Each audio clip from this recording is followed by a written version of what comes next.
What is happening, everybody? This is Wrong Reel, episode 358's podcast for hardcore cinephiles, where we tackle everything from Jean-Luc Godard to Jean-Luc Picard.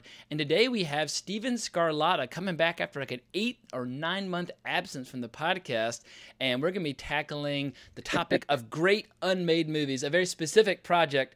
But Mr. Scarlatta, welcome back to Wrong Reel. Thank you so much for having me back on, James. Really appreciate it. Well, I feel like you are the ideal guest for this particular topic because you're one of the producers on probably the most famous movie ever made about an unmade movie, Jodorowsky's Dune. And I've gone on many episodes about how much I love that particular movie. But for people out there who may not have heard your previous appearance on the podcast, tell us a little bit about yourself as a screenwriter and as a producer and what you're working on these days. Yeah, recently I did a documentary called Jodorowsky's Dune, as you just explained, about Jodorowsky's failed attempt to make Frank Herbert's Dune into a motion picture back in the 70s. And since then I did a little horror film. I wrote and produced a little horror film with Jackson Stewart called Beyond the Gates. And recently I've been producing a documentary on movie novelizations. That's been one of the main things I've been working on. And I just started directing a new documentary, but I don't want to officially announce what the subject of that is yet. But if you follow me on Instagram, I think you could see a lot of clues. Gotcha. But I'm pretty excited about that. But yeah, the novelization doc I'm really excited about. It's if you grew up in the 80s and 70s, you saw those movie novelizations on every book stand, and we just wanted to shine a light on the authors that wrote these books and this art form that's pretty much disappearing rapidly year by year, you know? What's the main cause for why the novelization trend has drawn to a close? Because I remember in the 80s, I read the Karate Kid novelization. I think that's the only movie novelization that I've ever read. But why did that has that trend kind of dried up?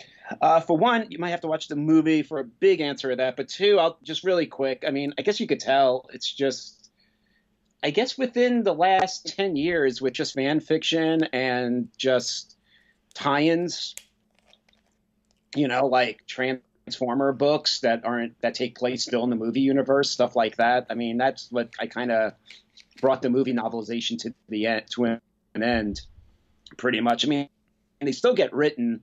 And I mean, pretty recently, the Star Wars novelizations are becoming more and more popular because there's lots of missing, like in the new Last Jedi. It begins with, I don't know if it begins, I haven't read it yet, but it has Han Solo's funeral in it. That's not in the movie. Gotcha. So stuff like that. So novelizations for me were these books that had these missing scenes in the films. And if you ever met someone else that read the same novel as you kind of had this interesting click with them. Like, you guys both you're both in on something that, you know, the average film goer wasn't in with that movie. And now, if you had the opportunity to write a movie novelization for a movie that previously has not been adapted into a novel, what would be your kind of your holy grail of movies that are just screaming to be adapted into a great novel? Oh my God, that is a hardcore. Wow, wow, that's a good one, man. I've never been asked that before. I'm shocked. We ask the hard questions here. Wow, I need to think that's a good question. Shit, I would really need to think about that. Gotcha. Because it would probably be one that you would want. It would probably be one that's probably went through quite a bit script changes. Oh my, I don't know if you can hear my dog. My apologies. I don't know. It probably that's been through quite a bit script changes, so you could keep the missing scenes in. And I feel bad. I don't know if I can answer that question in a second. I am stumped. Gotcha. Yeah. For me, as someone who doesn't read novelizations of movies, it's not something I've ever really considered.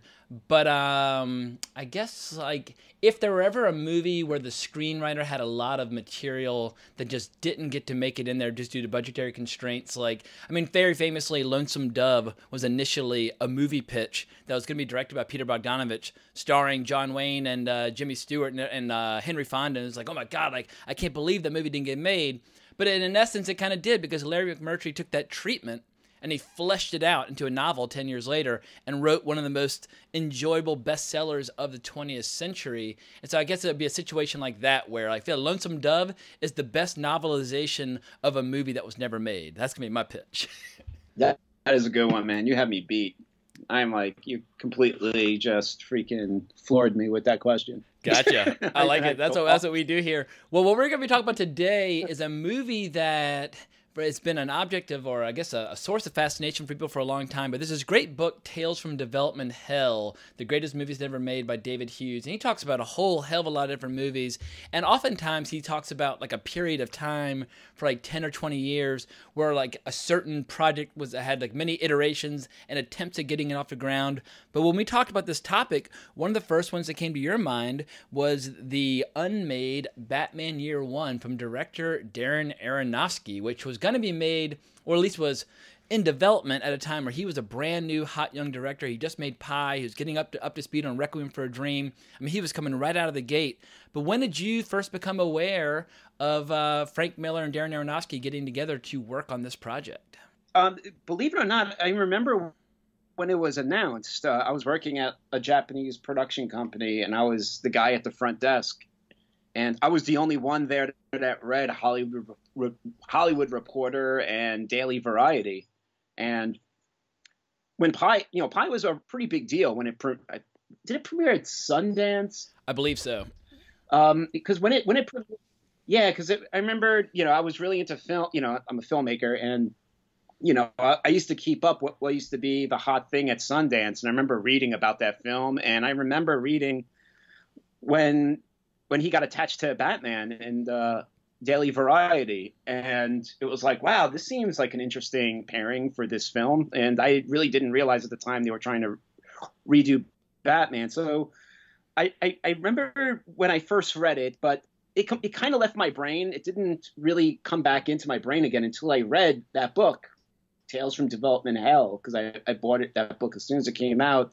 And that chapter in the book about, Batman, because I'm very fascinated by all the Batman films. And all the many Batman movies that did not get made. I mean, for people who don't know, between the Schumacher 1997 Batman and Robin and the 2005 Batman Begins by Christopher Nolan, there were a lot of different attempts and a lot of different ideas on this front. Obviously, it's one of the most valuable franchises under the roof of Warner Brothers, so it's in Warner Brothers' interest to always have something cooking in the oven, and it actually is kind of incredible. It took them 8 years to resurrect the franchise, but this was one of the first ones that really seemed to have a lot of a lot of heat attached to it, because obviously Frank Miller in the 80s, apart from writing the legendary Dark Knight Returns limited series, also wrote a 4-issue Batman arc in the pages of Batman where he reimagined the first year Batman. And now people just call it Batman Year One, but it was part of the serialized Batman story. So to have Frank Miller, who also wrote screenplays at the time, partnering up with this young, dark, experimental indie filmmaker,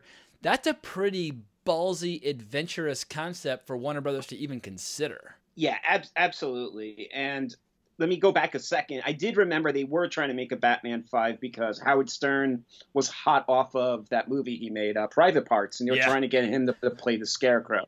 So I remember that rumor like nonstop around, the film industry during the 90s. And also rumors of Madonna and was it Jeff Goldblum possibly as Scarecrow? There was just all these crazy rumors going around. But the number one rumor was Howard Stern as Scarecrow. And then eventually that kind of died off, but now reading back, kind of going through an old Hollywood Reporter, I guess Schumacher, I guess he signed on to Batman 5 before Batman and Robin came out. Yep. And when Batman and Robin kind of became a disappointment, he actually pitched to do Batman Year One. And then next thing you know, he wasn't really attached to it anymore. So maybe Warner heard like his idea and thought it was interesting and then just moved it on to Aronofsky. And in Schumacher's defense, and no one ever defends Schumacher, but in Schumacher's defense, the movie Batman and Robin, while it's a terrible movie, it didn't do that poorly at the bottom. I mean, it underperformed relative to Batman Forever, but it sold a hell of a lot of toys. And so while I might think Batman and Robin is a total abomination, and it went for this really weird kind of like almost borderline gay, family-friendly sensibility, it's a weird combination. Yeah. They sold a lot of Batmobiles, and they sold a lot of action figures, and they sold a lot of Happy Meals. So it wasn't a complete financial disgrace. It just, Warner Brothers knew they were on the wrong path with that current direction. Yeah, I mean, this was before social media, and everyone was talking about the nipples on the bat suit and all that type of stuff. So, I mean, the word of mouth about that film was really, but, you know, people didn't understand also that he was just trying to go back to the Adam West era of the TV show and do something really lighthearted like that.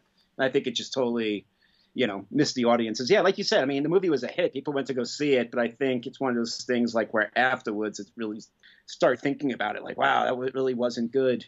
Yeah, you know. That was the only Batman I never saw in the theaters, to be honest. Oh, I saw it in the theater. I walked out of there in a hushed state of dazed silence. I felt I was so confused when I saw that movie. Yeah, because to go back a little bit more, I mean, they tried to make, after Superman came out, the first Superman movie in the late 70s, they tried to get Batman off the ground. And the first script that was written was kind of like Superman. And that just kind of languished in development hell for quite a while. Like Joe Dante was attached for a little bit in like 84, 85.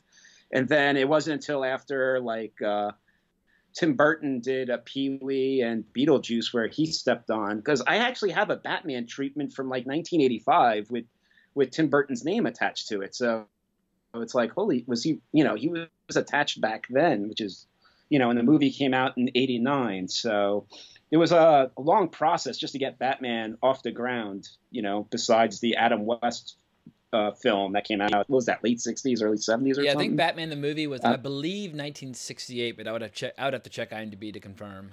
Yeah, I think you're right. It was late 60s. So, you know, and then so we had Batman in 89, Batman Returns in 92, Batman Forever in 95, and then Batman and Robin in 97. And then from 97 on, from 97 until, was it 2003, when Nolan's movie came out, there was Nolan's movie didn't come out till 2005. It came out, yeah, it was summer 2005 for Batman Begins, and then 2008 was Dark Knight. So yeah, it was a good, healthy chunk of time in between the two projects. You are correct. He got attached in 2003.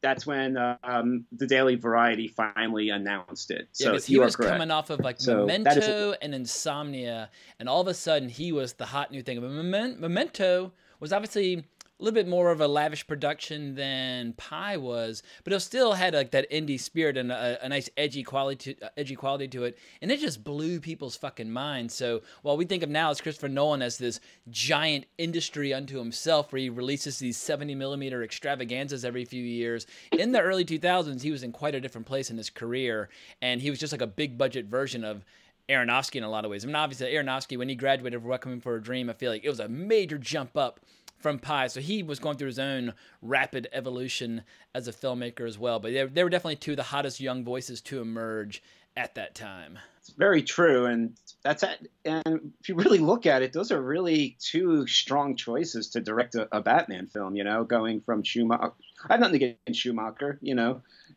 going from him to someone more edgy, because if your listeners haven't seen Memento and you've seen other Nolan movies, go back and check it out, man. You'll be kind of blown away about how really intricate and smart that film is. It's pretty amazing. It really blew my mind when I saw it in the theaters. Absolutely. It was like one of those rare films you left the theater and you sit at a coffee shop and you just kept thinking about the movie because it's like a puzzle you put together in your head. It was a really phenomenal film. Insomnia I only saw once in the theaters, to be honest, and I remember Al Pacino was pretty fantastic in it, and I liked Robin Williams as well. It's something maybe I would like to revisit one day. I did like it. Yeah, it's one of his lesser known movies, but it's a remake of a Scandinavian thriller by the same name, starring Stellan Skarsgård, and yeah, both of them are worth watching. And yeah, I saw the original one at the New Art in L.A., and then I saw the Christopher Nolan one twice. But what's crazy about how when Aronofsky was first considered to direct Batman, I mean, obviously a lot of young filmmakers were making their pitch, and before a pen was ever put to paper on a screenplay, he apparently walked into the offices of Warner Brothers and said, well, I'm going to cast Clint Eastwood as Batman, and I'm going to shoot it in Tokyo and have it double for Gotham. And Warner Brothers didn't necessarily want to go with that idea, but they were at least impressed by the audacity and the ballsiness of his vision. They're like, all right, this guy's got some fire. Let's at least let him take a crack at it. And I love how like Frank Miller talks about how when it came to these two guys collaborating, Frank Miller, who everyone thinks of as being this dark, broody, intense guy, he felt like he was the lighter side of the equation. That Aronofsky was actually bringing the darkness. But you were saying before we started recording that you're actually not that necessarily that big of a comic book guy. So when was the first time that you actually read the 4 issues that became known as Batman Year One? I read it kind of like a while back. Like, yeah, I'm not a big comic book guy. I respect them, and I listen to the comic podcasts. I like to know the histories and the stories. But you know, I got lots of passions in life, and I went through phases where I've collected some, but yeah, I only read like certain issues. I have a comic book friend. My friend Oliver Summers always hooks me up, like, you know, like, here's the Alan Moore Swamp Thing. Read this, you're gonna like it, and I'll do it. You know, like, same thing with the Batman comics that he gives me to read, and you know, and it's like I love them, and I wish I had more passion to constantly buy them. I'm on a Hoopla now, and that's where I kind of download them to read now. But yeah, I mean, I grew up in the 80s, and the Adam West Batman cartoon, not cartoon, live action show was always on. And that's where I first grew up watching Batman. And every Saturday morning, the Justice League cartoon was on. Hell yeah. Challenge of the Super Friends, baby. Yeah, so Batman was just always around growing up, and I always liked the villains. That's what I loved about Batman growing up, with just these unique villains. And then that, you know, the first Tim Burton Batman movie came out and was huge. And as a kid growing up with that and seeing Batman now on the big screen like how it was, you know, I just got really into Batman and that universe, and I watched the animated series. So it's always been around, but I never really picked up the comics, unfortunately. And I know that's not cool, but, you know, I'll admit it. I'm not going to pretend to be something 80s, I'm not, you know. Reading comics was decidedly uncool. I mean, I was a comic book fanatic in the 80s, but I wasn't necessarily bringing them to school and like sitting down next to girls at lunch and saying, hey, check out this latest issue of the X-Men I read last night. It's the shit. Like, it was something that I kept a deep, dark secret, almost like picking your nose or farting in class. Like, you did not talk about it. In 2018, it's perfectly fine and well and good to like Batman. But once upon a time, if you knew who the hell Frank Miller was, you were a statistical abnormality. But in the 80s, man, I mean, the first Daredevil comic I ever picked up was written and drawn by Frank Miller. And then I loved Batman, The Dark Knight Returns, which was a 4-issue limited series. I read it in real time as it came out. And I actually missed Batman Year One when it was initially first published. But I was reading his stuff over in Daredevil. Around that time, he also did Daredevil Born Again with the same artist on Batman Year One, David Mazzucchelli. And David Mazzucchelli, easily one of the finest artists who's ever worked in the industry of comics. And what I really love about Batman Year One is that it's real grounded. It's real gritty. It feels almost more like a classic film noir with a guy who there's like this rage inside him, and it's just like he can't figure out like what's the proper outlet for him. But it also is like a dueling scenario where it's narrated by 2 characters, and Jim Gordon is a bigger character in Batman Year One than Bruce Wayne. Like, you have sections with Gordon where he's narrating his own story, and you've got Bruce Wayne's panels where he's narrating his own story. But it's interesting having a story with 2 conflicting voiceover narrations. So structurally, it's really interesting. But a lot of the scenes from it we've seen them in subsequent movies or subsequent animated films. So it's this incredibly rich vein of material. It's only 4 issues. There are 24 pages each, which is not very heavy in terms of like actual text, but it's incredibly rich in terms of like the details, and it's been inspiring storytellers ever since. Yeah, I could see that. I mean, I came really late to it. It was like 4 years ago, to answer your question finally, is when I probably first read it. So really late to the game. And trust me, man, when I read these things now, I read, you know, Watchmen really late in life, and, you know, The Dark Knight Returns late in life. And it just made me sad that I wish I discovered them when I was younger. But, you know, unfortunately, when I was in elementary school, I was reading G.I. Joe comics. I was reading like kind of, you know, I wasn't reading like the cool shit. That was the sad thing, you know. There's nothing wrong with Larry Hama. Larry Hama wrote some great shit over at in the pages of G.I. Joe. Like the first like 70 or 80 issues of G.I. Joe, people forget just how hardcore and kind of political that those first like 70 or 80 issues were. Like, they weren't like superhero comics. They were like military comics. And yeah, there's some great stuff in there. Yeah, that's what I was reading. And I was reading that. And then I always collected the comics when they were fighting each other. Like I still have Spider-Man versus Wolverine and stuff like that. I really just, whenever I was at the 7-Eleven or the comic store and I saw verse or the Secret Wars, if they were fighting other superheroes, that's when I bought the issue pretty much. But but when I read, Batman Year One, it did blow my mind, and it made me sad that I can't believe how long ago this thing came out and how solid this is. Yeah, 30 years now. It was pretty. Yeah, it is phenomenal, and it is pretty wild to see how it. I had no idea about it, to be honest. It wasn't until like listening to like podcasts or seeing it constantly brought up on social media, I was like, wow, I totally missed this when I was a kid. So when did you first get your hands on a copy of the Frank Miller draft of Batman Year One? Because you sent me 2 copies of his draft, and I read the one that was I guess the cleaner copy and easier on the eye since I was reading it on an iPad. But I had never read Frank Miller's draft. And while there's a lot of material and a lot of scenes and lines of dialogue from the comics, it really is, apart from the fact that it's Gordon and Wayne as like the 2 titular heroes, it really is a fresh take on the story. It wasn't like an adaptation of Batman Year One as written in the comics. It's a kind of a reinvention of the story, and it reinvents a lot of the mythos of Batman. But when did you first get your hands on that screenplay? I got the screenplay years ago, and I cannot remember how I got it. And to be honest, it sat around until we were talking. And the reason why I thought it would be cool to discuss it was because I finally wanted to read it for a reason. It's like, this will finally give me the reason to read this. I've always flipped through it, and I've always, was fascinated by, we'll get into it later, Batman dressing up as Casey Jones from Teenage Mutant Ninja Turtles and going out beating people up. That's what always fascinated me about it. And also what fascinated me was I've always heard that rumor about Clint Eastwood, but as we'll get into, that was just for him to get through the door, and that's never in this draft. Still, this is a young Bruce Wayne.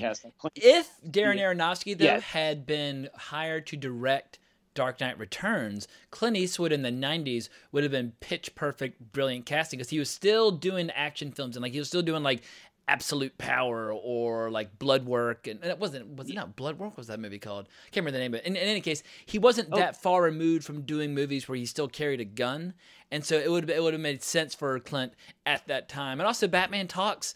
Batman's always been doing a Clint Eastwood impersonation anyway in a lot of versions of the character, so it makes sense to just go back to the source and have Clint Eastwood play him himself. But obviously, in the draft that I read, it's Bruce Wayne as a young man, and he's almost like a wild animal. And I love how like Darren Aronofsky and Frank Miller said they pitched it as, imagine if Frank Serpico from the Sidney Lumet film and Travis Bickle from Taxi Driver, if they basically were in the same story simultaneously, like narrating their own adventures. And it really does feel like that, because you have Gordon as Serpico, the guy who he's a clean cop, a man of principle, a man of honesty and integrity. And then you have this almost like social undesirable, or person who's totally off the grid, who's almost incapable of human interactions, kind of just living in squalor and brooding, and his violence is intensifying. But like the depiction of Bruce Wayne in the first third of the script is unlike any depiction of Bruce Wayne that I've ever come across. Oh no, absolutely agree. What blew me away about it was just how much, as you said this already, how much of like a Gordon story Batman Year One is. Reading the script even more, this is like more of a Gordon story also, as much as it is like a Bruce coming of Batman, because Batman really doesn't start becoming Batman to page 50. Yep. It's a long time in the script to even start getting near that, but it's so Taxi Driver though. This script is so Taxi Driver, because throughout the script, Bruce Wayne is like writing letters to his dead dad, and it's being voiced over, and the voiceover is just like Travis Bickle's voiceover, crazy diary ramblings in Taxi Driver. And even to the point where it's like Selena Kyle is a prostitute in this script, and as in Year One, but it's like Taxi Driver trying to save the prostitutes. Absolutely. The bad pimp, like even the whole makeshift creating weapons as Travis Bickle did, and even like how much, he is really isolated in this film, almost like Travis Bickle's constantly isolated. Even when he's sitting with his friends in Taxi Driver, he's not really sitting with his friends. He's all the way on the other edge of the table while his friends are on the other staring side. at Alka-Seltzer, just losing his fucking mind. Yes. Oh, I could talk about that movie for hours. It's so brilliant. So, but if the character Bruce Wayne, but if his name wasn't Bruce Wayne in the script, you would think that he is the villain of the story up until the halfway point. Like, as written, I was like, Bruce Wayne is so savage and so scary and so, like, just about to burst at the seams. It almost reads like the origin story of a supervillain until he makes that transition, as you said on page 50. And then suddenly, from like 50 to 95, like the latter half of the script, he really takes on those heroic dimensions, and he really starts to feel like, you know, the Caped Crusader that we know and love. But it's incredible. It blows my mind that Frank Miller and Darren Aronofsky ever thought that Warner Brothers would even get past like the first 10 or 15 pages of the script, because in the end, Warner Brothers is going to want to sell some toys. They're going to want to do some third-party promotions. And I guess Darren Aronofsky was thinking, well, we could perhaps on a low budget, because this is not an expensive screenplay to produce. There's, like, you know, there's very, in terms of production value, it's almost written like a gritty TV show. Like, it's a detective show. It's got some fisticuffs, but there's nothing too major in it. So I guess he probably thought he could keep the budget down around like the 10 or 15 million range, and then perhaps Warner Brothers might allow him to sneak an R-rated back, because this isn't a hard R. It's got hookers. It's got all sorts of crazy shit going on. I mean, at one point there's like transvestites flirting with Bruce Wayne. Like, it is. Yeah, it's like you said, it is very much set in that seedy red light district that we know and love from Scorsese's Taxi Driver. Yeah, like if you take the first 40, 50 pages of this script and you went back in a time machine and presented it in 1980, you would think this is a new Charles Bronson movie. Yeah.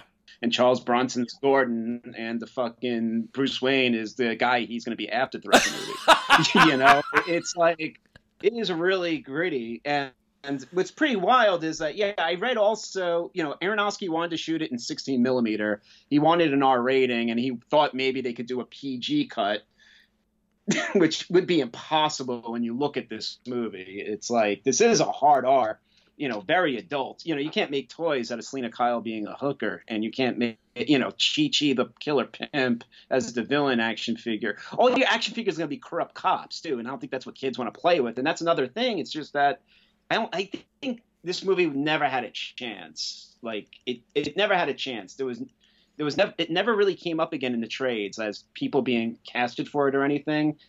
And I think it's all those reasons. I also think that, you know, back in, you know, when we were growing up, when these Michael Keaton Batman movies were coming out, the big thing was who's going to be the villain. Yep. You know, Jim Carrey's going to play the Riddler. We heard even when the first Batman came out that Danny DeVito was going to play the Penguin, you know. So, but this movie doesn't have a Joker or anyone. Well, he's in there for like Mr. 5 Freeze seconds. Or any... There's a brief shot in Arkham Asylum where you see somebody with pale skin and light green hair, but it's like he's there for like a shot. He's there. It's like it would be a matter of seconds. So they're teasing it and laying the groundwork. But yeah, there is no supervillain. The villains in this very much are taken from the original comic. Commissioner Loeb, Flash, you know, the ex-Green Beret, corrupt cop, all these guys come straight from the pages. Even while in the comic, Gordon and Flash have their big one-on-one in the first comic of the 4 issues, whereas in this, it comes toward the end of the story.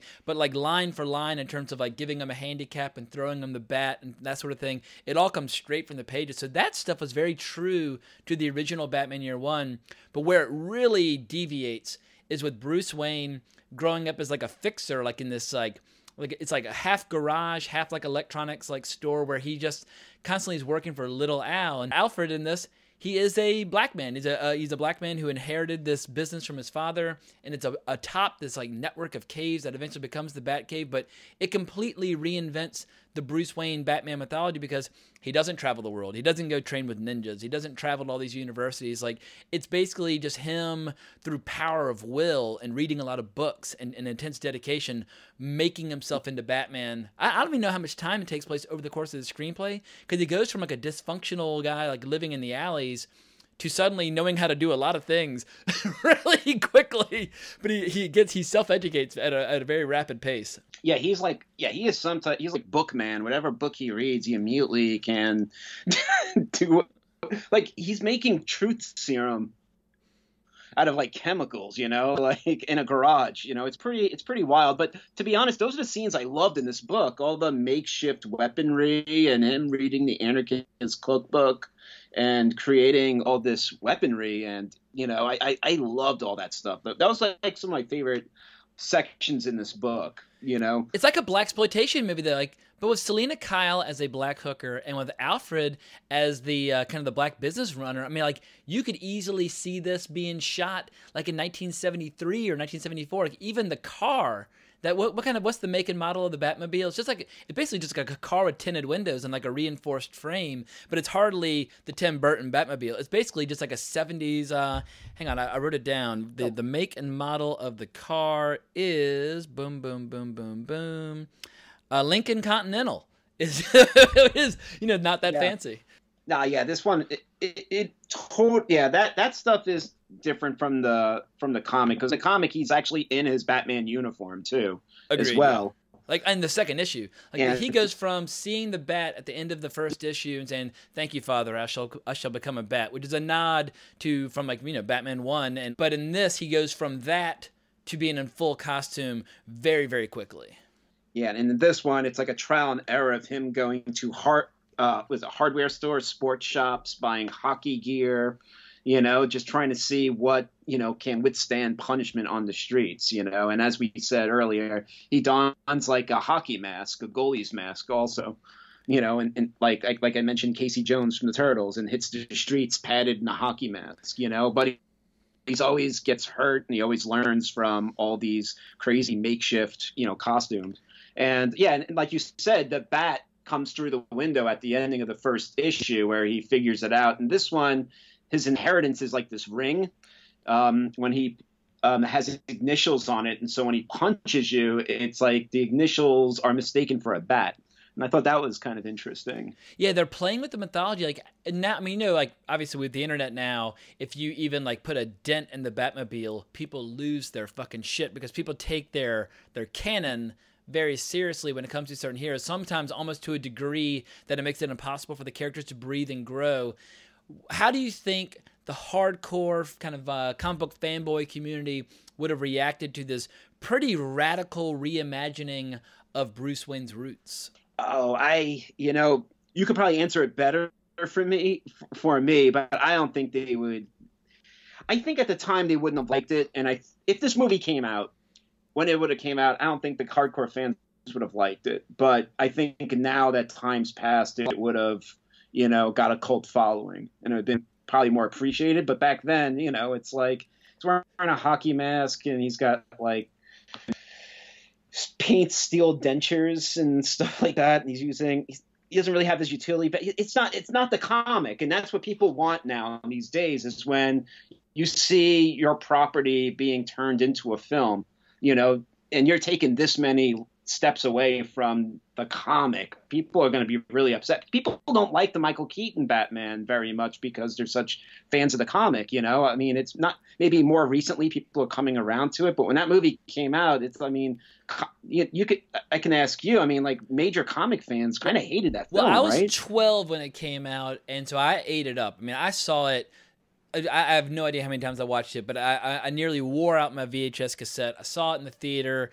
I was really pumped up. And whenever I'd go into a comic shop, the only thing that I was annoyed about was there were a lot of like comic book adaptations of the movie that were kind of drawn in the style of like Jack Nicholson and Michael. And I was like, wait, what are we doing here? You're doing comic book. No, the movie's an adaptation of the comics. You don't take it in the reverse. So I could kind of tell which comics were like real Batman comics and which ones were just cashing in. And so that trend annoyed me, but I found the movie to be frankly exhilarating when I was 12 years old. It hit all the right notes. The gothic atmosphere, the music. Vicky Vale was just so beautiful, and you had Harvey Dent in there, which was like teasing things to come.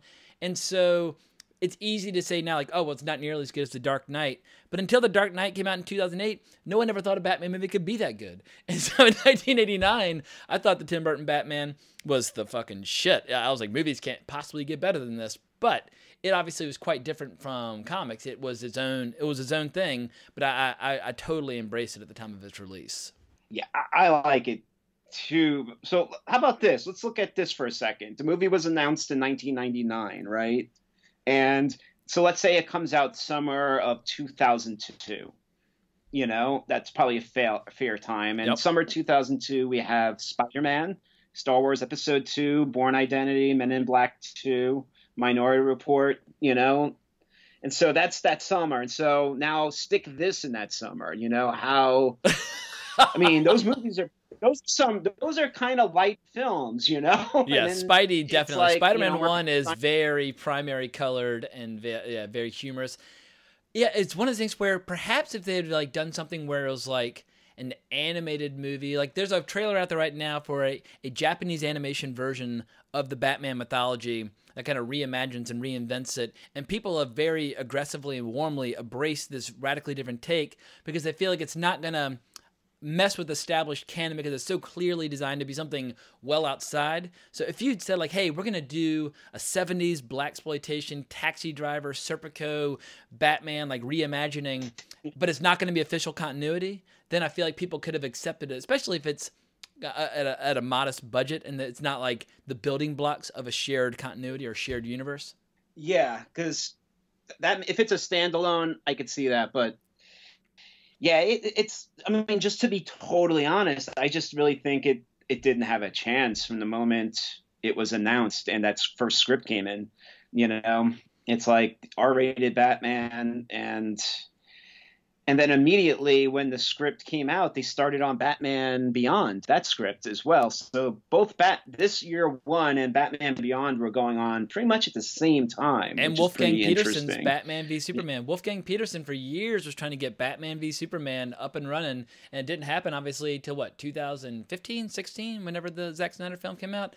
So, but that was originally a Wolfgang Petersen thing. Like, I'm going to have a movie with these two guys facing off. Well, let's talk a little bit about some of the specific scenes that are similar and some of the scenes that really work and perhaps some of the scenes that don't. Because I guess when I'm reading the script, the only thing that doesn't really work for me is that in the first half of the screenplay, I find myself really struggling to like Bruce Wayne, whereas as a character, obviously, I like Batman quite a lot. He's a fucking giant hero of mine, and it's unusual not to like your hero. But there's some scenes in the script that work really, really well, especially when Gordon and Batman, with Batman unmasked at the end, are teaming up, trying to save Gordon's child.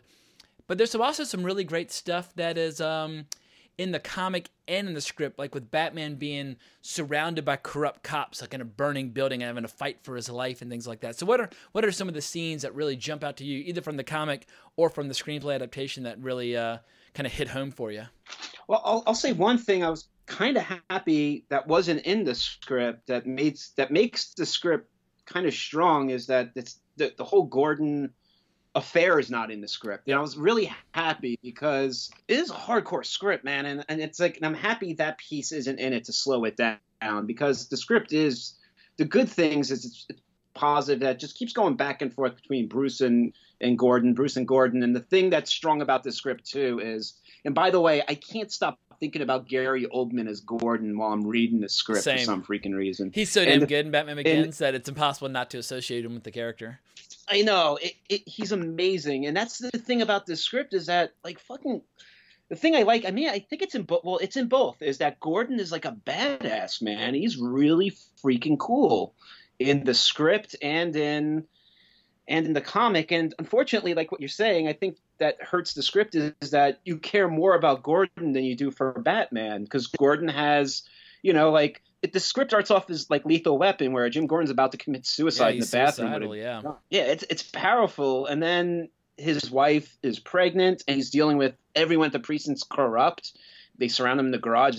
They beat him with bats, and you feel for Gordon. But while you're cutting back to Bruce Wayne, it's just this brooding monster, like you said, in a auto garage. You know, just dealing with hookers, and it's just like you said, it's like you care more for Gordon. It's way more of a Gordon movie than a Batman movie. Well, it's a weird thing where Frank Miller went a little crazy in recent years, where he had health problems and he had a writing style that started to border on self-parody. And I don't think he was there in the late 90s. He was still doing like Sin City and doing great work, but I think he was on the verge of like there's a point in his career where he crosses a line where people started making fun of him because it seemed like he was almost like doing a parody of his own style that made him famous in the 80s and early 90s. And I can see the writing on the wall with the depiction of Bruce in the first part of the screenplay, like he's going toward the Frank Miller where he'll lose some of his fans. And so I think that also, I wish I'd read this in the late 90s. I probably would have had a different read on the Bruce Wayne character from that first half. I guess that's what it is. Cause like I said, it's more of a Gordon, and like you said, it's hard to get really into Batman until like he actually is becoming Batman, I guess. Like when the action's starting, when he starts going against the people that are hurting Gordon, because you like Gordon so much, and you're just waiting for them to team up, because you feel for him and you want Batman to freaking help him. So I think that's the one problem, is that, like you said, he is not the most likable person, unfortunately. And to be honest, I like it's a really interesting idea with Little Al, but I don't know. I didn't feel him so warmingly either. And I usually like Alfred too. That's the other thing. Well, he's been depicted so well in years past by so many great actors that it's hard not to be a fan of Alfred. But yeah, to reimagine where the Batcave is, what kind of his crime lab, how his relationship with Alfred, it takes some. So I admire the willingness to reinvent. I just don't know if it necessarily was groundbreaking enough that it would warrant making that kind of radical change. But I tell you a scene that really works well in the script where I felt like it really plays is when Gordon is setting traps for Batman, trying to capture him, and he sets a double trap. He sets an obvious trap, and Batman doesn't fall for it. He refuses to help a girl who's being mugged because he can tell it's like play acting. And as Gordon walks away with his head in defeat because his trap didn't work, Batman steps out to speak with him, and then Gordon's like, "Now he's here." And you see how clever and resourceful Gordon is that he set a double trap like that. That's the kind of shit where I feel like the screenplay really comes to life. That was a cool scene. You're absolutely right. I really did dig that too. And I will say too, in the comic, I can't help to think, because I've seen Batman so many times, and it's year one, and everyone's frightened of him. In this script, the way he's described and all that makeshift gear, it makes me really feel that these guys would be terrified of that thing. I know in real life you'd be scared of Batman, but in this one, the fear of him and how like much of a wild card he is, it is pretty frightening to have this guy, this thing after you. Because in the comic he is refined, he is in the costume and everything, but here it's like, what the hell is this thing, and what are these syringes and weird shit he's throwing at me? It's pretty out there. I like a lot of the scenes that do have Batman in it, like when he uses the truth serum on the crooked cop, and the crooked cop's sitting on the floor blabbering out all the information. There are moments that remind me of RoboCop, and I like him using like bazooka tasers. I like all these weird makeshift weapons I've never seen him use before. Those are a lot of the scenes that really were sticking with me. Yeah, because he doesn't have his resources in this. Like in Batman Begins, he's a fucking gazillionaire, and he can do things like buy the tumbler, and he can build all these outfits. Like he can buy all the gear. Here, he doesn't have infinite resources, so it's really like, what can you do on a very limited budget with like materials you would find in a hardware store? And so it is fun to see what Batman can do when he's just dealing with like household items as opposed to infinite resources. You're right. You just brought to mind the A-Team, like it was like weaponry like that, and that's what I kind of dug about his sequences. But like, I don't think fans would like that, but that was kind of cool to see. That was the stuff I liked. I liked him researching books, and I liked the way his detective work was in this script. It was different because I guess it's also something I'd never seen before, What do you think about the teasing of Harvey Dent in this script, as well as the teasing of Catwoman? Because obviously, while Gordon and Batman are the stars of the story, I'd say Selina Kyle is probably the third most important character in it, and while she doesn't necessarily play an active role in the climax, her presence is always being felt throughout the screenplay because she's in love with Bruce Wayne. She's like, this is the first man I've ever met. She is totally she spends her time as a dominatrix, and most guys come in wanting to be whipped and having like high heels in their mouths and all sorts of strange things, and so she has very little respect for most guys in general because she sees how pathetic they are with their needs. But Bruce Wayne, she's kind of got a thing for him, even when he's trying to bust her for the alleged murder of somebody that she actually did not kill. But I like how Dent, the Joker, and Catwoman are all in this, even though it is a very grounded, down and dirty version of Batman. Yeah, I like the scenes with her, and I like the scene with her and Batman when she pretty much tells him that she's in love with him. She just met him, and he's like, "I'm going to arrest you." It's like, I don't care. I like their relationship, but then all of a sudden she completely kind of falls off. And like you said, she has nothing to do in the climax or anything. But I was kind of bummed by that because all of a sudden I'm seeing this relationship between Batman and Catwoman. I'm starting to see him with someone and him having, he has scenes with little Al, but it was cool to see him starting to have a new character development with someone else, but then that character leaves, I'm always trying to latch on to Bruce or Batman. So I was kind of bummed that she kind of falters out of the script. I thought she was going to step in at the last minute, like when Bruce and Gordon are both like basically dying at the end. They're bleeding out and they're trying to get this baby back, and you got Loeb there with a gun pointed at both of them.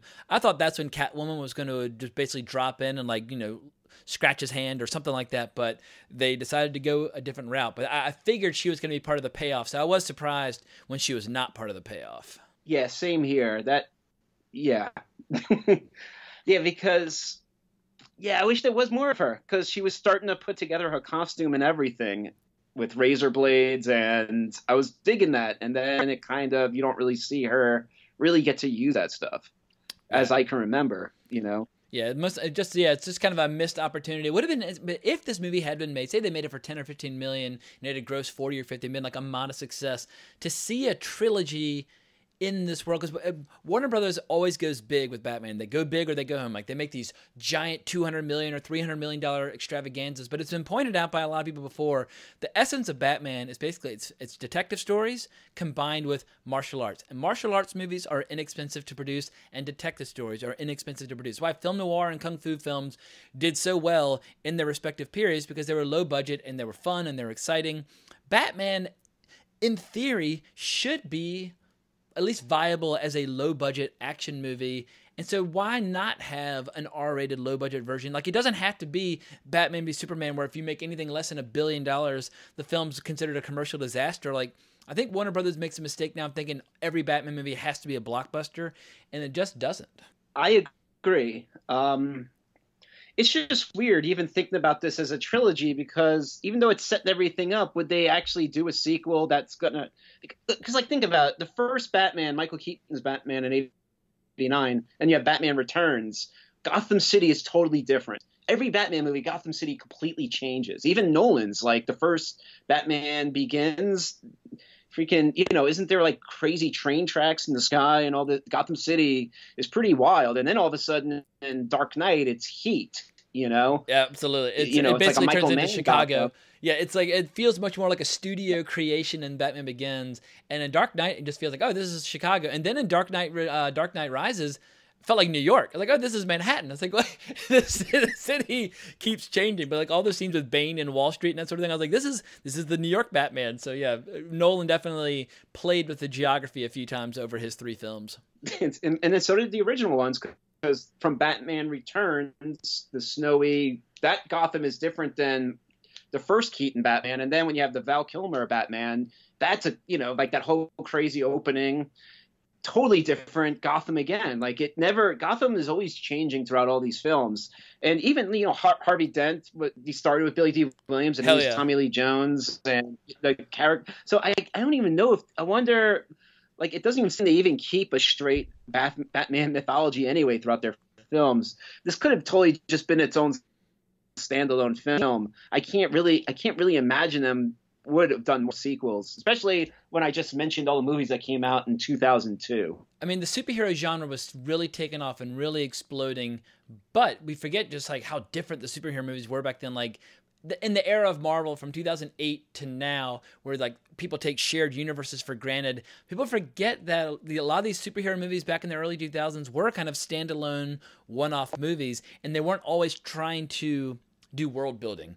And I think we have to remember, like in the late 90s, the idea of building a world it didn't even really occur to people. Like there's a joke in Batman and Robin where Batman says, "Oh, this is why Superman works alone." And everyone's like, "Oh my God, he mentioned Superman!" But that was about as far as they would take it when it came to shared universes back then. Yeah, absolutely. And then don't forget too, man, DC was the king with Superman and these Batman films. Like they were the king, you know, like the first Captain America from Albert Pune, and you know, those early Marvel films, Dolph Lundgren's Punisher, and you know, they were failed, man. When they made Red Skull Italian, like you don't make Red Skull Italian. I'm sorry, it's just not a good idea. I love that actor though. Yeah, I remember watching that as a kid, and I was like, why does he sound so weird? Like, I was so young, and I knew something was off, but I couldn't figure out why it was off. But yeah, definitely Red Skull should not be Italian. But yeah, there were many things wrong, from the ears on the mask down to, well, pretty much everything about Captain America. But I saw it a couple times. Like, it was like a feast or famine kind of situation where you had so few superhero movies to choose from, you'd watch the shitty ones on repeat. Yeah, it wasn't. Yeah, no, exactly. I watched it quite a few times too. There was something about it that I found really intriguing. But was it until X-Men came out that's when Marvel just started making good movies, and then you know now this is when DC. Yeah, Blade was like 98, 99, and that really kind of that one it was a modestly budgeted film, and it did well. X-Men was in 2000, which did really, really well. Spider-Man, obviously, 2002, I think it grossed like $400 million, which even now would be a lot of money, but back then was an astronomical amount of money. So people lost their minds after that. And so then that's when the floodgates were opened. But it's that transition point in 2008 where Iron Man and Dark Knight came out in the span of like 2 months that kind of changed the superhero genre forever. And yeah, a lot of those movies from the early 2000s prior to that just don't hold up nearly as well. But you, as someone who likes Batman, someone who likes Batman movies, are you sorry that this movie doesn't, like, is it reading the screenplay and knowing what you know about Aronofsky and knowing what you know about Frank Miller, does part of you wish you had seen this movie, or do you think it's better that Warner Brothers decided to bide their time and regroup and rethink their strategy and bring in Christopher Nolan? To go back to what I was saying, you know, before I answer, yeah, can't help but to believe this movie never had a chance. But if it did come out, the age I was at that time, I would have loved this film.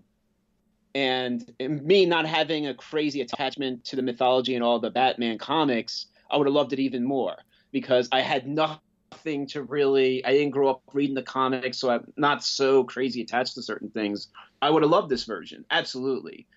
You know, but if this version was made most likely during that summer with all those crazy films, you know, maybe it would have been a huge hit because it would have been different. But what if it wasn't? Then Nolan would have never made Batman Begin, because why would they reboot it like a few years later? I don't think they would, you know, and then, you know, out of that trilogy, The Dark Knight is like everybody's favorite comic book movie. You know, you would have never got Dark Knight if this movie would have came out. That's what I feel.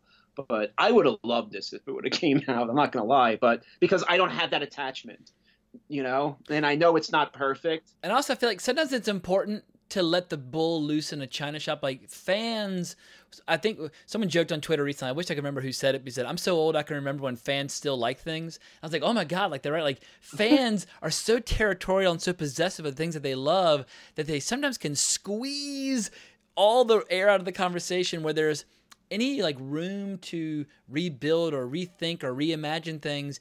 And it's like they love something when they see it, but they kind of don't necessarily know what they want ahead of time. And I feel like sometimes it's nice to cut someone, like whether it's a panther in a china shop or a bull in a china, like let someone loose who's going to move things around a little bit and show you something new. Because when Frank Miller in the 80s started playing around with Daredevil and playing around with Batman, it was quite different from anything that had been done in the 70s on either of those characters. And we love and respect it now. But I'm sure there are some people that resisted those stylistic changes at the time. So I just think fans need to remember occasionally, you don't have to like every Batman story written. You don't have to like every Batman movie made. And it's just, you got to let some fresh takes in there every once in a while, or they'll stagnate, they'll grow moss, and just these characters you love, they'll suddenly seem old-fashioned. No, absolutely. And I think also what I see in this is if you grew up in the 80s, I think you would like this movie too. because it feels like RoboCop. It feels like an 80s action film also because there's a lot of beat 'em up moments as we get. It is a vigilante movie injected, you know. It's like there's 7 working positions from here to disarm my opponent. Like 3, like I can't remember the exact line, but it's basically there's a line from The Dark Knight Returns, but it's like the last option hurts. But it's a famous bit from Dark Knight Returns, which was not in Batman Year One, but it made it into this Batman Year One script. So yeah, the violence in this is pretty savage. I mean, Frank Miller, you can tell, really relishes describing the ribs breaking from the punches and the teeth flying out of the mouth. Like it's an incredibly descriptive, readable screenplay. And I feel like a lot of screenplays sometimes it's physical agony to get through them. And I read a lot of screenplays as a reader for Phoenix Pictures, and I can't stand reading screenplays in general. I've kind of got PTSD when it comes to reading scripts. But Frank Miller knows, because he wrote thousands of comics, he knows how to write a screenplay in a way where you can really see it in your mind and enjoy it as a reading experience as you go through it. Absolutely. And it's like you can see why Batman won't kill people when you read the script, because the way he leaves them, like they go to a hospital, people are like freaking terrified. Like the punishment he puts on you. Yeah, he's like, they'll stay scared. It's like, yeah, he's like, he's young, he might walk again, but he'll stay scared.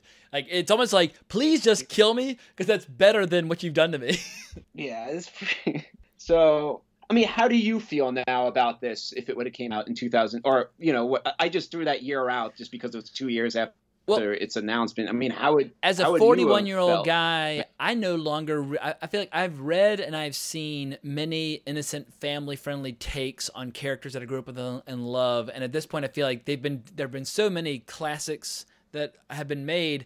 I think it's direly important to have adult takes on these characters. Like if you look at the Western from the 20s through the 70s, it was constantly evolving, shifting, and growing. And because of all these different voices that were coming in and changing the style of Westerns, it's why all these different classics emerged.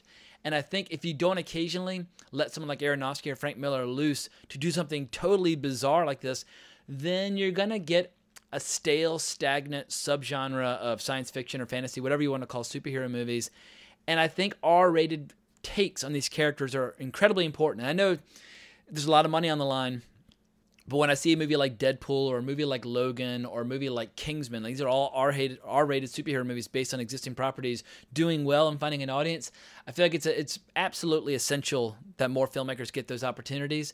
And as I get older, I couldn't give a fuck less about just watching yet another family-friendly high school version of Spider-Man. I know people love Spider-Man Homecoming, and it's all well and good, and I thoroughly enjoyed it when I saw it, but I don't really care, because I've been reading Spider-Man now for like 35 fucking years. I know that story like the back of my hand, and I'm ready for very wild, irreverent, dark, mature takes, and I want a wide variety of takes. Superhero genres has to constantly experiment, or that shit'll get old real fast. I agree, and I don't run DC, and I respect DC. I'm the only person that likes Suicide Squad, Batman vs. Superman, and freaking Justice League. I actually like the DC films. And I am disappointed that the Batman v Superman R cut isn't even really R-rated. It's just, I don't even know why they even put that on. It was so stupid. But I actually do like that cut. I can only hope that DC at this point would actually take chances and do some interesting, you know, like, I mean, I doubt that Joker movie, that Scorsese and Todd Phillips, I hope it happens, but I doubt it's going to happen, you know, but I don't mind. I would like to see stuff like that, because we got so many Batman movies. And now we're so used to comic book culture where it's just like, why can't we just have an issue as a movie? You know, it's just like, why, you know, like why the Batman movies don't even follow anything anyway, you know, actors are always changing roles, and, and how many characters from the Nolan, you know, Scarecrow was probably like the only non-villain character that kind of appeared in all 3 films. You know, it's like, you know, like it would be cool to have like interesting experiment one-offs, you know, that are.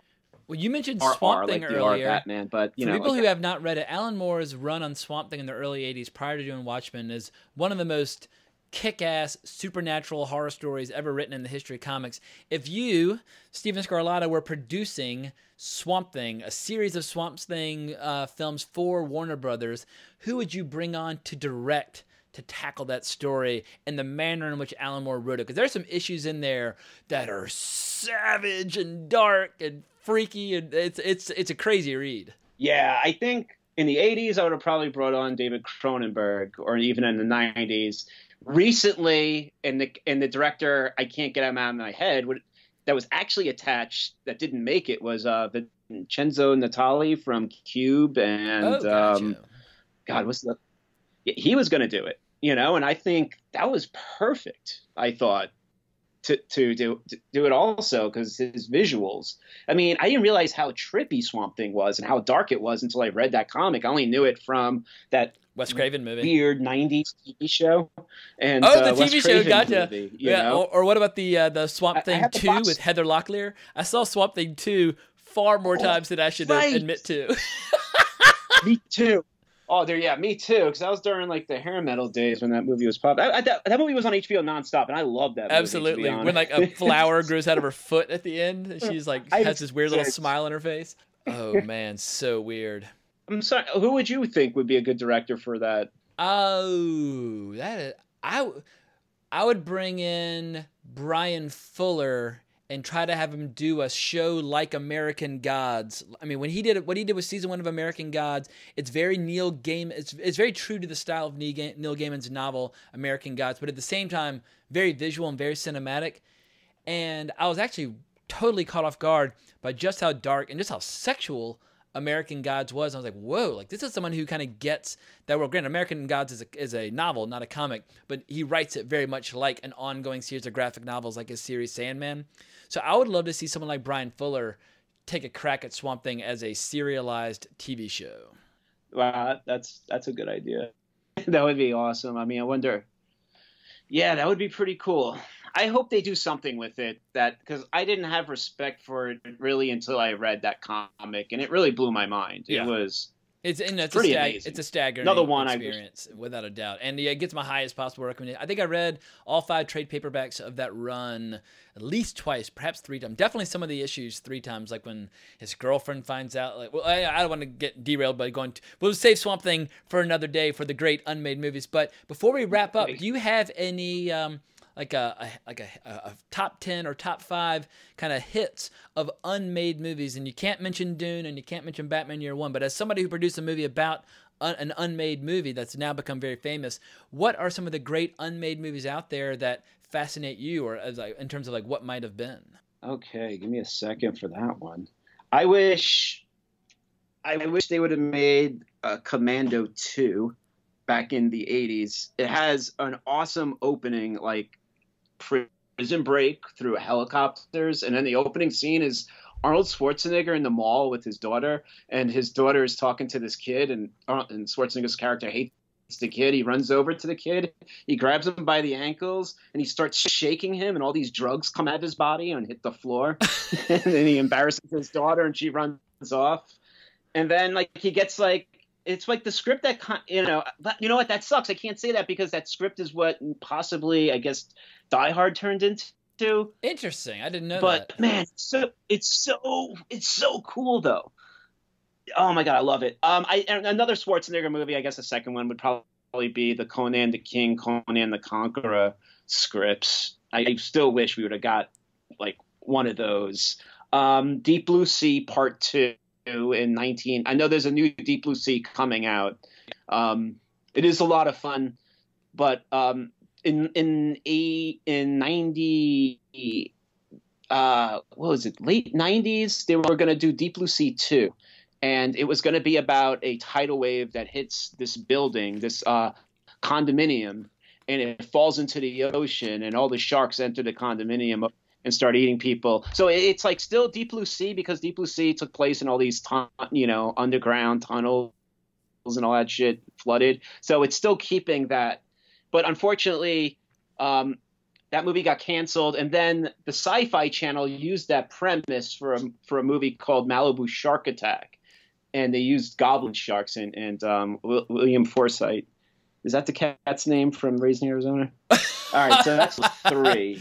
Let me see. What's another one I wish they would have made? But I think you hit the nail on the head with the unmade Conans, because as originally conceived by Oliver Stone and John Milius, that basically it would be like James Bond, where Arnold would go off and do whatever he wanted to do, but every few years he'd come back and do yet another one of the adventures of Conan, because Robert E. Howard wrote a hell of a lot of Conan stories, many of which would have made incredible source material for adaptation. And also, Robert E. Howard, he wrote Conan's life story out of order. He would write one story where Conan was like 17, and the next short story he could be 60, and then he'd go back to his 40s. He was always jumping around Conan's life story. And there's so many great stories of what Conan was like as a king of Aquilonia. So yeah, it wounds me that we got Conan the Destroyer as a sequel, which as a kid I thoroughly enjoyed. But the original concept by John Milius and Oliver Stone, I think, could have led to one of the all-time great adult dark fantasy sagas ever filmed, and sadly, just it never came to be. No, it is very, very painful. And but also, like I as a kid, I also liked Conan the Destroyer, and I don't know if it was a rumor, if it was actually true, but there was an R-rated cut of Conan the Destroyer originally. And I know years ago when the internet first popped up, there was like a petition for it. And I always wondered if that's real or not, because I would love to see that cut. I want the uncensored version of Grace Jones explaining to the princess about how to seduce a man. Like, I mean, the scene's pretty good as it's like, take him like that. But to hear Grace Jones speak in unfiltered language would have been rare and wonderful. Oh my God, that's brilliant. I know, yeah. So I would have loved to have seen Schwarzenegger finish that out. I still hope he does eventually, you know. I mean, it was always rumored with John Milius, and then he had the stroke. Yeah. But to finish my top 5, Cronenberg's Total Recall, because what's that fucking guy on his chest, Quado? Yeah. In oh my God, your mind. Fucking yeah, Cronenberg's Quado was batshit. It was this blob with this thing hanging out of its back. It was weird, but that's the movie that got me into movies that never were made. So that's definitely one of them. Okay, my fifth one.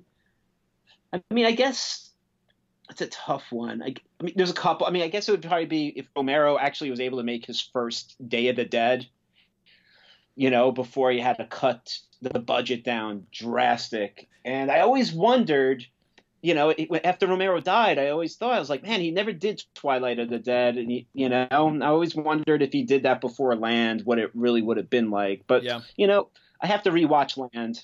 Yeah, I haven't seen Land since it came out. Neither have I. I need to go back and revisit it now, you know. And also, Adam Rifkin was supposed to make Masters of the Universe back in the day, back in like the 90s, I believe. And that would have been an interesting time for that movie to be made. So that would have been a trip also. I could keep going on and on, dude. Well, there's a movie but that's like... for a brief period of time I thought was an unmade movie, but it turned out to be an elaborate gag. But like in the early 2000s, someone basically created this fake news story for nerds about Orson Welles' failed attempt to make a Batman movie in the 40s. And for a couple of days, everybody thought this fake news story was real, but like Marlena Dietrich was going to be the Catwoman because she was one of his close friends. And that Cesar and I can't remember who was going to play the Joker, but they're going to get Tyrone Power to play Harvey Dent, and Orson Welles was going to play Bruce Wayne.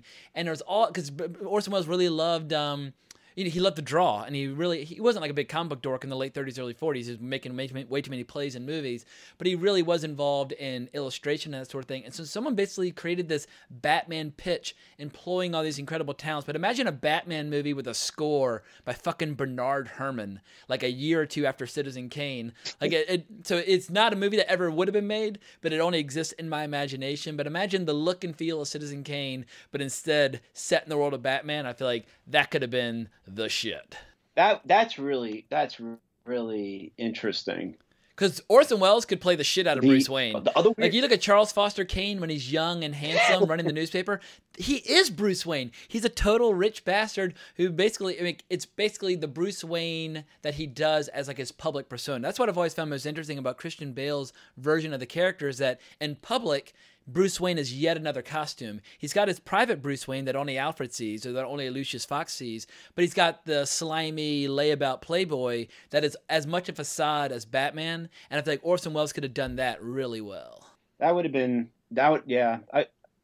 Wow, that would have been interesting. I never heard of that, to be honest. Yeah, it's a gag that I saw on That rumor or ain'titcool.com anything. in the early 2000s, and I totally believed it. And then turned out like Mark Miller, the Scottish comic writer, he played a role in creating this fake thing. But yeah, a lot of film nerds and a lot of comic nerds totally bought it, including myself. So yeah, I fell for it, hook, line, and sinker. Huh. Yeah, if you just I Google think Orson Welles Batman, you'll see it'll come up immediately. But yeah, it's well worth a look because they really put a lot of thought into it. that's a trip. All right, I'm going to look into that. And to go back with Batman, I've always well, there's two quick things. One thing was on the projection booth, not to talk about someone else's podcast. No, fire away, yours. plug away. I heard an interview. I believe it was. Yeah, no, I was listening to the Batman Returns episode, and he interviewed. It was Daniel Waters. Was it Daniel Waters or Sam Hamm? One of them, I don't know which one, but when they started writing Batman Returns, the opening scene was Robert Wall's character from Michael Keaton's first Batman being crucified on the bat symbol. Oh shit! I thought that was like one of the coolest scenes I've ever heard because so many people don't like that guy. But anyway, speaking back about Tim Burton. So after Batman Returns came out, it was dark, and he left. Batman Forever. And it was always rumored that like Robin Williams was going to be the Riddler during that time. So, and I've always, I don't know, man. I've always wondered what Tim Burton's Batman Forever would have been if he didn't go. Did he go off and do Mars Attack after, or Ed Wood? He left eventually. Yeah, I think Ed Wood's right at the. I think Joel Ed Schumacher. Wood.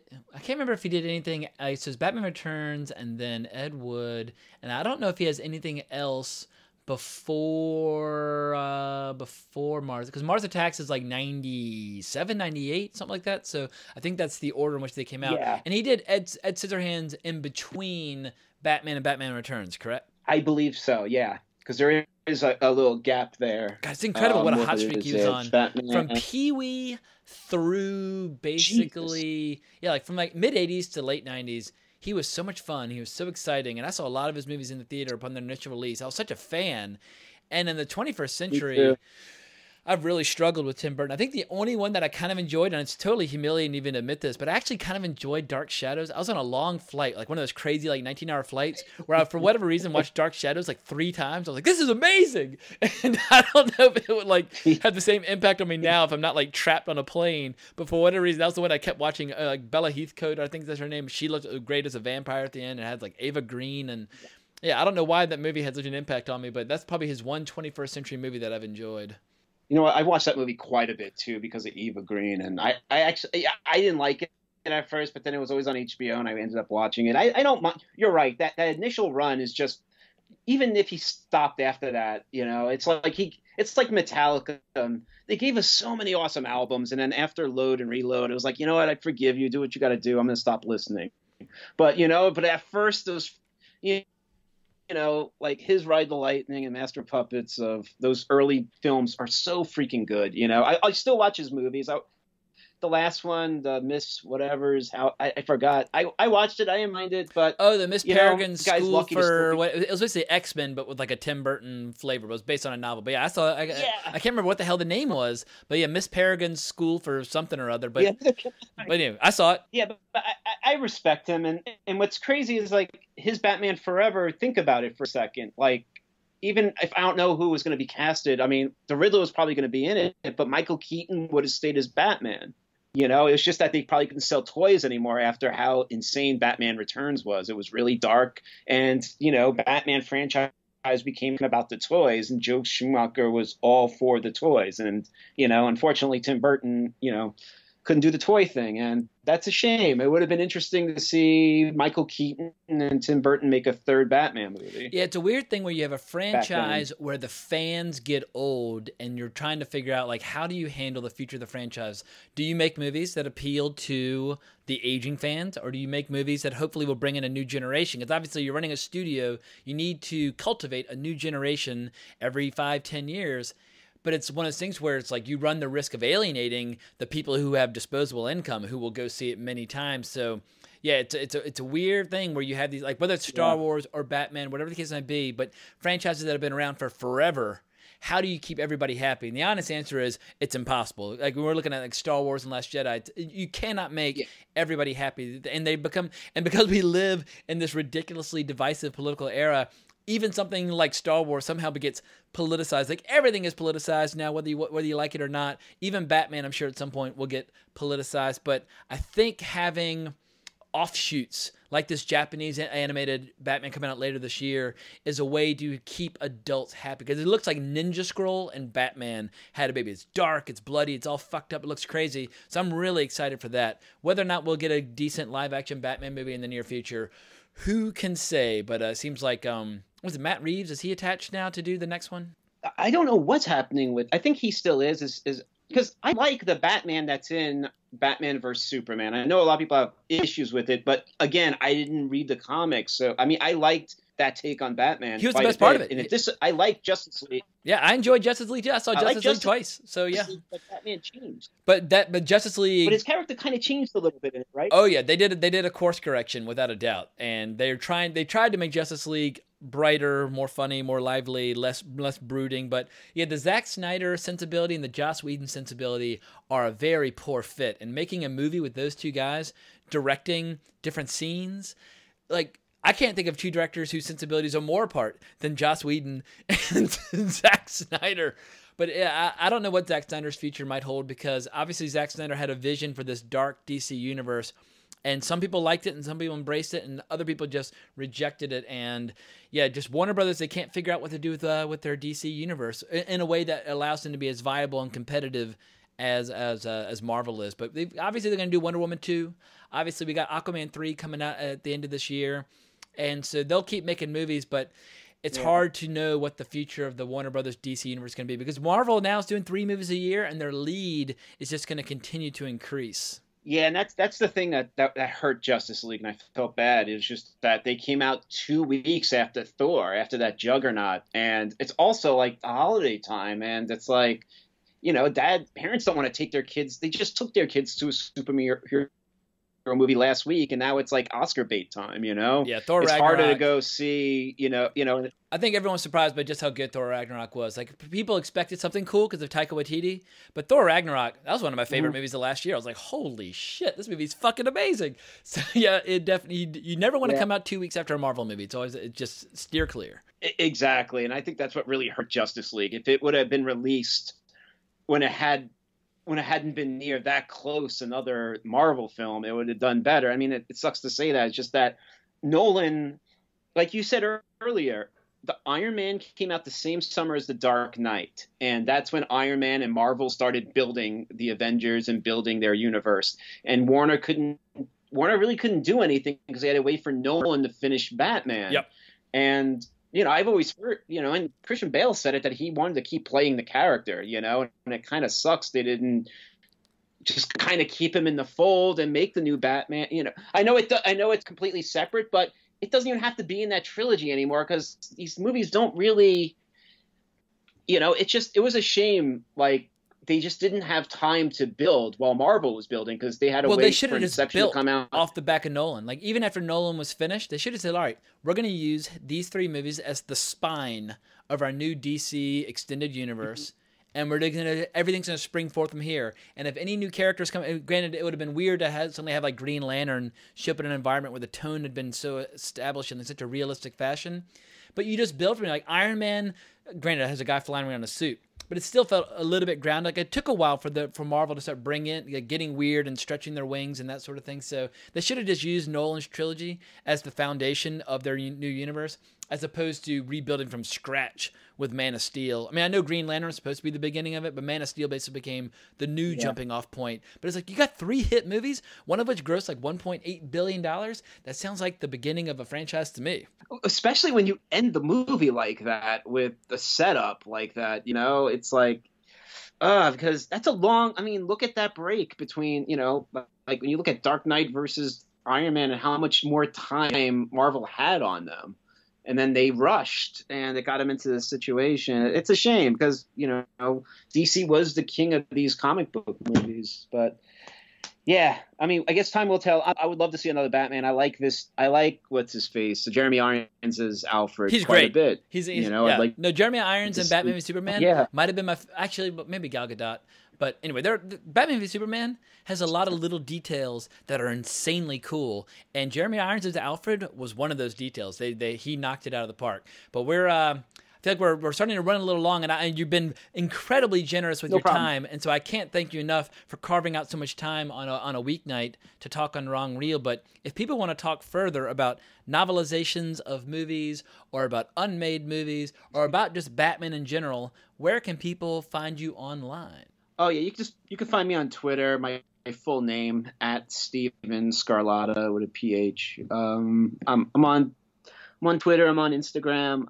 Not really on Facebook. I have a profile up. I don't really post on there, but mostly Twitter, Facebook, and then you can see a link to my novelization doc on my Twitter page. And is there going to be a Yeah, crowdfunding campaign for that movie at any point, or what's the next step? I am not sure at this moment.